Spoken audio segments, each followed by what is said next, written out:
ఎకరానికి ఒక 40 బస్తాల దాకా మేము ఫర్టిలైజర్ వేసాం సార్. అది మాకు అంత అవలీలుగా పంట అనేది కనిపించలేదు. పోయిన సంవత్సరం దీన్ని తీసేయాలనుకున్నప్పటికీ మా పెదనాన్న వద్దని చెప్పేసి ఆయన ఈ మీ గ్రామ బజార్ది చూసినాడంట. ఆయన చెప్పినందువల్ల మేము దీన్ని తీసుకోవడం జరిగింది. ఈ సంవత్సరం చాలా అద్భుతంగా పంట వచ్చింది. మాకు దీంతో పాటు మాకు రేటు వస్తుందని ఆశిస్తున్నాం సార్. మాకు దాదాపు ఈ సంవత్సరం అంతా పంటకాలం అంతా కలిసి కూడా 1.5 లక్ష వరకు ఖర్చు అయింది సార్. అంతే. ఎన్ని ఎకరాలు ఇది? 4 ఎకరాలు సార్. 4 ఎకరాలకి 1.5 లక్ష. మామూలుగా అయితే ఎంత అయ్యేది? ఎకరాకి ₹1,00,000 ఖర్చు అయింది సార్.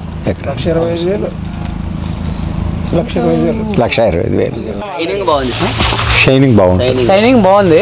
పోయిన సంవత్సరము ఈ చలి వాతావరణంకి ముడుచుకునేది, ఇప్పుడు షైనింగ్ సూపర్ ఉంది. అది అలాగే ఉంటుంది.